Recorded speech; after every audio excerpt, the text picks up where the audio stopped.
Abdurrahman bin Auf kemudian memilih hijrah ke Madinah, istrinya memilih tinggal di Mekah. Tidak ikut suami. Ini tidak mudah.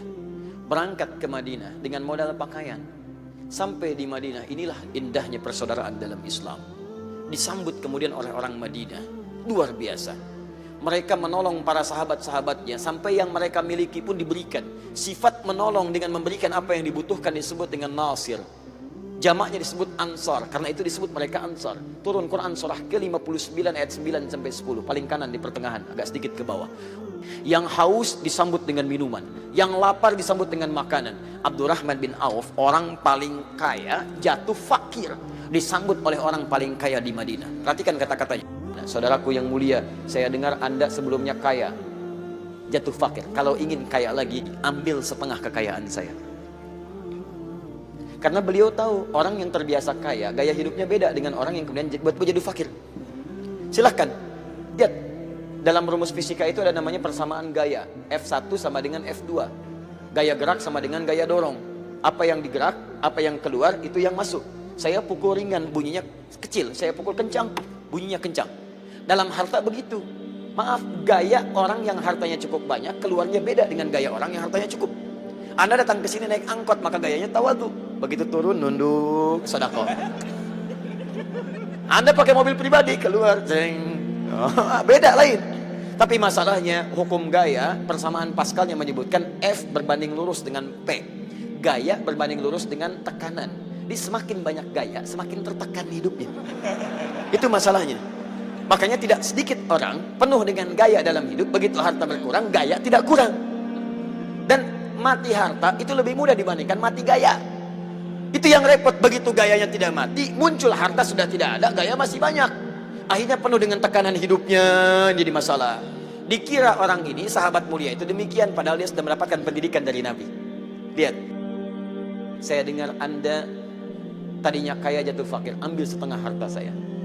Saya dengar Anda ditinggalkan istri dan keluarga. Kalau ingin menikah lagi, pilih perempuan paling cantik di Madinah, saya fasilitasi untuk pernikahannya. Gantian bu ya, gantian. Kalau antum yang ikhwan, dalam situasi Abdurrahman bin Auf seperti itu, diberikan pilihan, ambil setengah harta saya. Silakan menikah dengan penduduk Madinah yang paling cantik, pilih, saya fasilitasi pernikahan itu. Saya tanya pada antum, antum terima atau tidak ditolak sama sekali? Hah? Ayo pilih. Saya sudah punya keyakinan, karena sebelum saya tanya sudah bilang siap. Nah, inilah bedanya sahabat dengan yang bukan sahabat. Sahabat Nabi ketika mendapat tawaran seperti itu, karena telah mendapat pembekalan dari Nabi, sepanjang punya kemampuan jangan gantungkan diri kita pada orang lain. Tawakkal ala Allah. Ikhtiar dulu. Kata beliau, ditanya dua, jawab dua. Semoga Allah berikan pahala melimpah pada Anda. Arini ainal aswaq. Cukup tunjukkan pada saya di mana pusat bisnisnya. Di mana pusat bisnisnya. Beliau ini seorang pebisnis, pengusaha, pedagang, tahu cara bisnis. Apa yang dilakukan ketika ditunjukkan pasarnya, disitulah beliau berusaha. Modal tidak ada, lihat modalnya tidak ada, tapi menggunakan modal pengetahuan. Cari kemudian jadi penyalur kambing. Gak punya duit buat beli kambing, tapi cari orang yang punya kambing. Saya pasarkan ya. Masya Allah, ambil kambing, pasarkan. Dengan metode yang pernah Nabi ajarkan. 3 bulan, jadi orang paling kaya nomor 3 di Madinah. Modalnya tidak minjam sana sini, padahal pinjaman ada, orang Yahudi banyak dengan segala riba yang ada di dalamnya. Tidak minjam, ambil kambing salurkan. 3 bulan kambingnya sudah punya luar biasa banyaknya. Ada yang mengatakan luar biasa banyak sampai 10.000 ekor. Belum kemudian untanya, belum kemudian dinarnya dan sebagainya. 1 tahun jadi orang paling kaya di Madinah. Hartanya saja, kapaknya tadi saya sebutkan semalam, kapaknya saya terbuat dari emas. Setahun. Dan pernah ada suasana ramai di Madinah. Allahu Akbar. Sayyidah Aisyah keluar sepeninggal Nabi SAW. Begitu keluar bertanya, suara apa itu?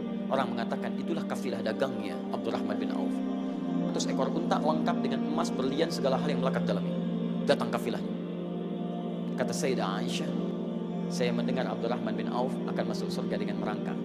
Merangkak itu maksudnya ada banyak yang dihisab, hartanya luar biasa banyak, tapi masuk surga juga daripada enggak sama sekali. Masuk. Walaupun diperselisihkan kualitas hadis ini, tapi makna yang ingin saya ambil saat itu mengatakan, begitu mendengar kalimat itu kata beliau, saya sedekahkan semua harta itu untuk kepentingan lillahi rabbil alamin. saya sedekahkan 600 kafilah. Kalau sekarang 600 truk bawa berlian, bawa emas, bawa macam-macam, Masya Allah. Begitu datang, saya sedekahkan untuk kepentingan agama Allah. Ada nggak yang begitu tuh?